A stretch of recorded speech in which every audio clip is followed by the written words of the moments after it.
So ayan po, ang tatalakayin natin ngayong gabi is about weaknesses, mga kahinaan.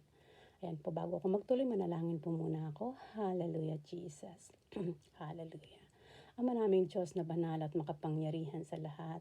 Lord, maraming salamat po, Ama, sa gabing ito kung saan ako iyong pinili na maghayag ng iyong salita. Isang pribilehiyo po ito, Panginoon, na aking ipagpapasalamat po sa inyo, Father God. Lord, linisin niyo po ako, linisin po ninyo ako at patawarin sa anumang nagawa kong hindi kalugod-lugod sa iyo, Panginoon.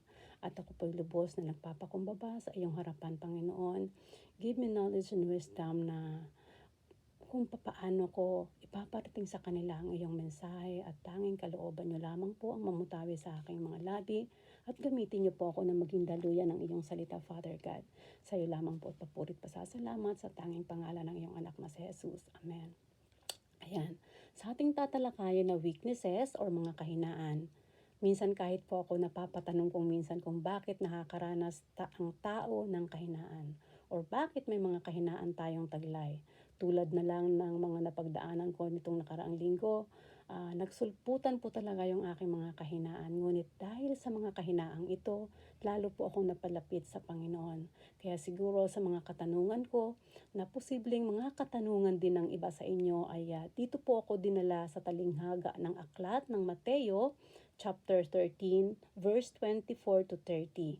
Chapter 13, verse 24 to 30.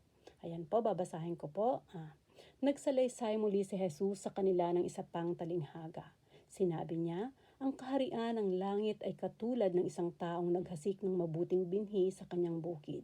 Isang gabi habang natutulog ang mga tao, dumating ang kanyang kaaway. Naghasik ng mapanirang damo sa triguhan at saka umalis. Nang tumubo at nagbunga ang trigo, lumitaw din ang mga mapanirang damo. Kaya't pumunta ang mga utusan sa may-ari ng bukid at nagtanong, hindi ba mabuting binhi lamang ang hinasik ninyo sa inyong bukid? Bakit po may mga damo ngayon? Sumagot siya, isang kaaway ang may kagagawa nito. Tinanong siya ng mga utusan, bubunutin po ba namin ang mga damo? Huwag, baka mabunot pati ang mga trigo, sagot niya. Hayaan na lamang ninyong lumago kapwa ang damo at mga trigo hanggang sa anihan. Sa pag-aani, sasabihin ko sa mga tagapag-ani, ipunin muna ninyo ang mga damo at inyong ipagbigkis-bigkisin at saka sunugin. Pagkatapos ipunin naman ninyo ang mga trigo sa aking kamali. Amen. So ayan po mga kapatid, tayo po ay nilikha ng Diyos na mabuti at sigurado po tayo doon. Sabi nga sa aklat ng Genesis, we were divinely appreciated and firm by God Himself. Lahat ng nilikha ng Panginoon ay mabuti. Nang nilikha niya ang tao, ang sabi niya, ito ay napakabuti, napakaganda. Ibig sabihin, sa umpisa pa lang, tayo ay appreciated. Nandun sa atin, ipinunla ng Diyos yung ating kabutihan. Ngunit napapatanong tayo minsan na kung tayong lahat ay nilikha ng Diyos na mabuti, bakit may mga taong nagiging masama? Bakit may napapasama o bakit may nagagawang masama ang mga tao? Or bakit may mga kahinaan tayo na ang hirap minsan labanan? Ito po yung sinasagot dito sa talinghaga nating binasa, na ang Diyos ay nagpunla ng mabuting binhi, ngunit mayroong kalaban na nagpunla din at naghasik ng mga damo sa oras ng gabi. Ibig sabihin, there is an enemy, na mayroong kalaban na nagpupunla ng kasamaan sa atin. Upot, nilikha tayo ng Diyos na mabuti. Gusto ng Diyos na tayo ay lumago. Pero may humahad lang sa atin para tayo ay lumago. Ito ay ang mga damo, mga mapanirang damo. Ano po ba itong mga damo na ito? Ito po yung ating mga weaknesses, mga kahinaan. Lahat tayo ay may kahinaan. Sino po ba dito yung walang kahinaan? Lahat tayo may kahinaan. Ngunit makikita natin dito kung gaano kapasensyoso yung Panginoon sa atin na bagamat tayo ay mahina, hindi bubunutin ng Diyos yung kahinaan kasi nakikita ng Diyos sa atin yung mga kabutihan, yung ipinunla niyang kabutihan sa bawat isa sa atin. Ang sabi nga doon kanina sa verse 28, tinanong doon ng isang utusan kung bubunutin ba ang mga damo. Anong sagot ng Panginoon? Huwag. Baka mabunot pati yung mga trigo. Hintayin na lang ang panahon ng anihan kung saan ihihiwalay ang mga damo sa trigo. So lahat tayo ay nagtataglay ng kanya-kanyang kahinaan sa buhay. Marami tayong kahinaan na ilang beses na nating pinagdasal, ngunit bakit nandun pa din? Masasabi na lang natin minsan sa sarili natin, bakit kasi hindi maalis-alis ang kahinaan kong ito na kahinaan ko na noon, hanggang ngayon kahinaan ko pa rin. Meron din naman tayong mga kahinaan na napagtagumpayan na natin, ngunit hindi pa rin lubos. Minsan kapag nasasagad ka, umuusbong pa rin yung mga damo, hindi po ba? Yung masasamang damo, hindi pa tayo lubos na nakakapagpasensya. Ngunit ang kaibahan ng Kristiyano ay binigyan tayo ng Diyos ng pangsupil ng damo upang hindi matabunan ang trigo. Ito po ang ating pananampalataya sa Panginoon. Ngunit may mga kahinaan tayo na hinahayaan talaga ng Panginoon. Simple ang example po dito is yung kaba.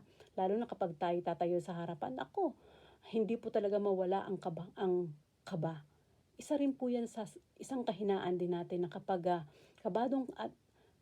kapag kabado tayo, ano po yung ginagawa natin? Tumatawag po tayo sa Panginoon.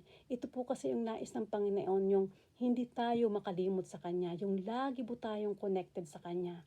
Actually, ito rin po yung naging kahinaan ni Paul, no? Yung naging struggle niya, yung kanyang mga kahinaan. Ang puntos po dito kung ano ang itinuturo sa atin ng mga kahinaan. Una, upang huwag tayong maging mapagmalaki o magyabang. Ayon nga po sa Kawikaan 16:5, kinamumuhian ni Yahweh ang lahat ng mayayabang at sila'y tiyak na mapaparusahan. Di po ba? At pangalawa, huwag tayong maging mapagmataas. Kasi before the Lord, wala tayong kayang ipagmalaki o ipagmataas. Di po ba? At kapag nakikita natin yung ating sariling kahinaan, we realize na una, ang Diyos ang nagsusustain ng lahat sa atin. Pangalawa, ang Diyos ang siyang gumagabay sa atin at ang Diyos ang siyang gumagalaw sa ating mga buhay. Kaya hinahayaan muna ni Lord itong mga kahinaan natin na manatili sa atin. Ngunit may pangako ang Panginoon na darating ang panahon, ihihiwalay niya sa atin sa ating mga sarili ang ating mga kahinaan at sa ating kalakasan, yung ating kapintasan at yung ating kabutihan. Ihihiwalay ang mga mapanirang mga damo sa trigo. Kaya't maging mapagpasensya dahil darating ang panahon na malalagpasan din natin ito at ang kahinaan natin sa awa at sa biyaya ng Panginoon. Just trust the Lord and trust in the process. And while waiting in the process, always pray, pray, and continue to pray. At kapag umuusbong ang mapanirang damo o ating kahinaan, isipin natin ang 4 na letrang ito, P-R-A-Y. P stands for patience. Sabi nga sa Proverbs 14:29, patience leads to abundant understanding, but impatience leads to stupid mistakes. Kailangan mapagpasensya tayo, hindi lamang sa ibang tao, kundi sa ating mga sarili dahil darating yung time na ma-overcome natin ang ating mga kahinaan sa awa at biyaya ng Panginoon. And letter R, righteous. Kapag nangyayari na dumarating sa punto na nandyan ang kahinaan natin, lagi nating piliin ang tama. Always choose to do what is right. Ayon nga sa Mateo 5:10, mapalad ang mga inuusig ng dahil sa kanilang pagsunod sa kalooban ng Diyos sapagkat mapapabilang sila sa kaharian ng langit. Ano yung kalooban ng Panginoon? Yung paggawa lagi ng tama. Ano po? And then A, action.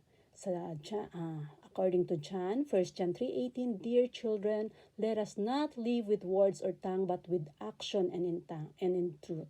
The word we speak and the things we do should always reflect our faith. Kailangan andun yung action natin na gawin yung tama. And then yield. Why? Huwag po tayong magsawang isigaw sa Panginoon na sana Lord, mangyari na po yung mapagtagumpayan ko na po yung aking mga kahinaan. Ano nyo po doon sa Mateo 15, verse 21-28, diba yung pananalig ng isang babaeng Kananea? At siya ay hindi nagsawang tumawag sa Panginoon. At sinabi niya doon na talagang tulungan siya ng Panginoon. At anong sinabi ni Jesus sa kanya? Napakalaki ng iyong pananampalataya. Mangyayari ang hinihiling mo. At noon din ay gumaling ang kanyang anak. Di po ba? Ayan po, sa oras na nangyayari ang ating mga kahinaan, laging mapagpasensya at manalangin at darating ang panahon na ma-overcome natin ang ating mga kahinaan sa awa at sa biyaya ng Panginoon. Just trust the Lord and trust in the process. Amen. Ayan, maraming salamat po. To God be all the glory. At baka po may idadagdag pa po si Pastora. Ayan po, salamat po. Kung wala na po, close ko lang po sa panalangin. Hallelujah, Lord God. Hallelujah, Jesus. Lord, maraming salamat po, Ama, sa iyong mga salita. Alam po namin, Panginoon, na kami may maraming kahinaan sa buhay. Tulungan niyo po kaming malagpasan ito sa pamamagitan ng iyong awa at ng iyong biyaya. Lord, patuloy ninyo kaming gabayan at bigyan kami ng kalakasan. Pagpipigil na huwag magkasala sa oras na umuusbong, Panginoon, yung mga mapanirang damo sa aming buhay. Salamat, Ama. Salamat po at sa iyo ko lamang ibinabalik ang pinakamataas na papurit pagsamba at ito po ang aking samot dalangin nang may pasasalamat sa tanging pangalan ng iyong anak na si Jesus. Amen.